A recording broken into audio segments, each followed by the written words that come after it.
ఓం నమో వెంకటేశాయ. మేము తుమ్మల తీర్థం వెళ్ళిన ప్రదేశం ఇది.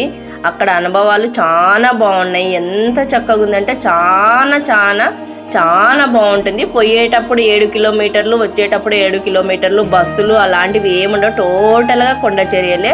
దేవస్థానం వాళ్ళు వచ్చేసి పౌర్ణమి ఒక్కటే, చైత్ర పౌర్ణమికి ఒక్కటే వదులుతారు.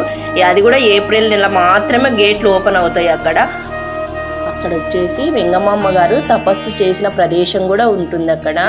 దానికి తోడు లాస్ట్ చివరి వరకు వెళ్ళాలి మనము. అక్కడి నుంచి ఇంకా పోవడానికి రస్తా ఉండదు, రావడానికి ఉండదు. అది చాలా హైట్ నుంచి మన మీద నీళ్లు పడతాయి. చాలా పవిత్రమైన నీళ్ళు అవి. చాలా బాగుంది. ఆధార్ కార్డ్ అయితే కంపల్సరీ ఉండాల్సింది వస్తుంది. చెక్ చేసి పంపిస్తారు. అక్కడ 50 లోపల ఉన్న వాళ్ళనే పంపిస్తారు. చిన్నపిల్లలకు అసలు అలా ఉండదు. ఫుడ్ ఇస్తారు దేవస్థానం వాళ్ళే. వాటర్ ఉంటుంది, సగం వరకు ఉంటుంది. అవతల కొంచెం బాటిల్ పట్టేసుకొని తీసుకువెళ్ళండి, బాగుంటుంది. నమో వెంకటేశాయ. గోవింద.